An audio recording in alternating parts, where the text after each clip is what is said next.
Ever wonder if those quick, intense workouts actually beat out a nice long run? Yeah. Well, today we're diving deep into the world of running to tackle interval versus continuous training. Yeah. And you guys send in some awesome articles from Freeletics, Running Shorts, even some stuff from Wikipedia. So we're going to break it all down. It's pretty cool. There's a lot of back and forth about which approach is better, and for good reason. They both have, their unique benefits. So understanding like the science behind it all, it can help you make smarter choices about how you train. Exactly. So Freeletics uses these catchy phrases, running fast for interval training. Right. And running far for continuous. I got to admit, it does make it easier to remember. Yeah. So let's start with the basics. What do these terms actually mean in practice? Like, what are we talking about here? Okay, so continuous training, the running far, it's all about keeping a steady effort over, a longer distance. Think of it like building like that aerobic base. You're strengthening your heart, you're increasing your stamina. Okay, so like your classic long, slow distance run. Got it. But what about this running fast? Interval training. That sounds a lot more intense. Yeah, it is. Interval training is switching back and forth between those high-intensity bursts and then periods of, like, recovery. And Freeletics, they talk about the afterburn effect as, like, one of the big perks of this style. They even say you can burn, like, up to 3 times as many calories as, like, a continuous run of the same length. Whoa. But then your body keeps burning calories for hours afterwards. Okay, that sounds almost too good to be true. Is there any research to back up this afterburn effect? What's actually happening in our bodies that's making that happen? Oh, yeah. There's definitely science behind it. Yeah. So during those intense intervals, you're really pushing your body to its limit. So you're depleting those oxygen stores. Yeah. And it creates this thing called, like, oxygen debt. Okay.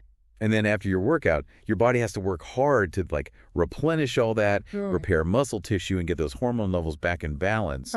All those things take energy. Makes sense. And that's where that, that continued calorie burn comes from. Okay, so it's not just some, like, magical calorie-burning fairy, waving its wand or something. Right. There's, like, a real physiological process happening. Exactly, yeah. But you mentioned earlier that the benefits go beyond just, losing weight. What else does interval training have going for it? Well, that's where the Wikipedia article comes in.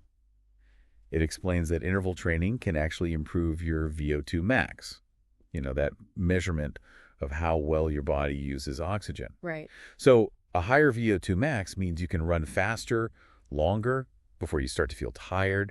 Okay, so that's pretty huge for anyone who wants to improve their performance. Definitely. But I imagine it takes time to get to that level. Absolutely. Interval training is all about pushing yourself, but it's really important to have, like, a good foundation first. You don't want to jump into those crazy intervals if you can't even handle, a decent continuous run. Right. So does that mean continuous training is only for, like, beginners? Yeah. Or is there more to it? Like, what about people who just enjoy those longer runs? No, continuous training has tons of benefits, no matter your fitness level. Remember, it's how you build that endurance, strengthening your cardiovascular system. And Running Shorts actually talks about how good it is for your mental well-being, too. Yes. The runner's high. I've definitely experienced that feeling of, like, calmness and clarity after a good long run. Exactly. And you might not get that same, like, dramatic calorie burn as you do with intervals, but continuous running definitely helps you manage your weight and improves your overall health. Okay, so both running fast and running far have their advantages. So is it a matter of picking one over the other, or is there a way to, like, benefit from both? Well, that's the big question, isn't it? It is. And it's something we're going to explore further in this deep dive. Both types of training, they have their place in a well-rounded fitness plan. Okay, I'm all ears. Let's dive deeper into how to combine those two to really maximize our training. Okay, so we know that running fast and running far both have their own advantages. But how do those training styles actually affect our bodies differently? Like, what's going on under the hood? That's where it gets really interesting. So with continuous training, you're mostly working in what's called the aerobic zone, which means your body's using oxygen to fuel those muscles. So it's like a slow and steady burn. Yeah, exactly. And as Running Shorts says, this type of training actually helps with muscle adaptation and capillary growth. Wait, hold on. Capillary growth, that sounds a bit technical. What does that mean for us runners? Well, capillaries are those tiny blood vessels that deliver all the good stuff. Oxygen and nutrients to your muscles. Okay. And with consistent long runs, those capillaries actually become more dense and efficient. Oh, so you're essentially building like a better supply line to your muscles. Right. That makes sense for endurance, right? You need that constant flow of oxygen to keep going for miles. Exactly. Your body becomes like a well-oiled machine for those longer efforts. Now, interval training, that takes a different approach. Okay. It's all about pushing your anaerobic threshold. So training your body to work hard even when oxygen is scarce. Is that why those high-intensity bursts feel so much harder? Like you're really pushing it? Yeah, exactly. You're forcing your body to adapt. Okay. Become more efficient at using energy even when you're working at a really high capacity. So in a way, it's like you're training your body for those moments when you need that extra burst of energy, like a sprint finish at a race or just powering up a hill on your regular run. Yeah, that's a great way to put it. And remember when we talked about VO2 max earlier? Yeah. Well, that's another area where interval training is great.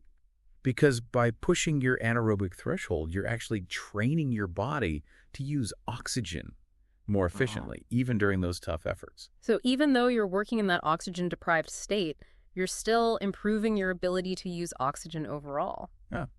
That's wild. What about those mental benefits we were talking about? Does interval training have any impact there?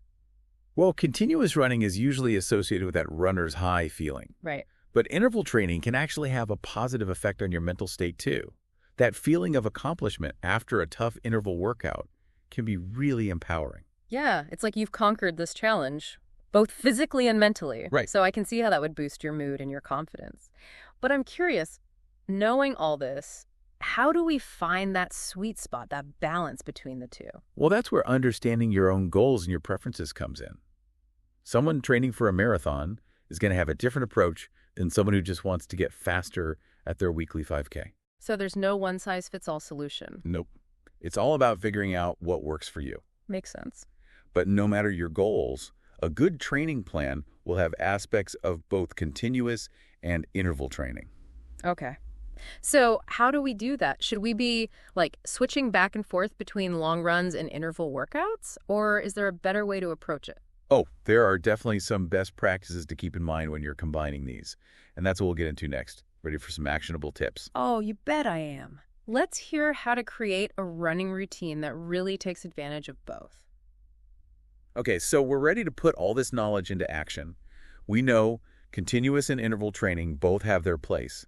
But how do we actually combine them into like an effective running routine? Well, the key is continuous training is like your base. It's building that strong aerobic engine that lets you run further and longer without hitting the wall. Okay. And then interval training comes in to give you that speed and power and that extra calorie burn. So it's not about picking one, it's about understanding how they work together. Yeah. What would you suggest for someone who's like relatively new to running? Where should they start? I'd say focus on those continuous runs first. 3 to 4 runs a week. Gradually increasing how far you go and how long you run. Once you feel good running for, say, 30 to 45 minutes at a conversational pace, that's a good sign you're ready to add some intervals. Okay, so start slow and steady, listen to your body, build that base. Exactly. And then when you're ready, how do you actually add those interval workouts in? Start with 1 or 2 interval sessions per week. And remember, those high-intensity bursts are meant to be tough, but not to the point where you're completely wiped out. Right. A simple way to start is with shorter intervals, like 30 seconds of hard running, followed by 30 seconds of rest or easy jogging.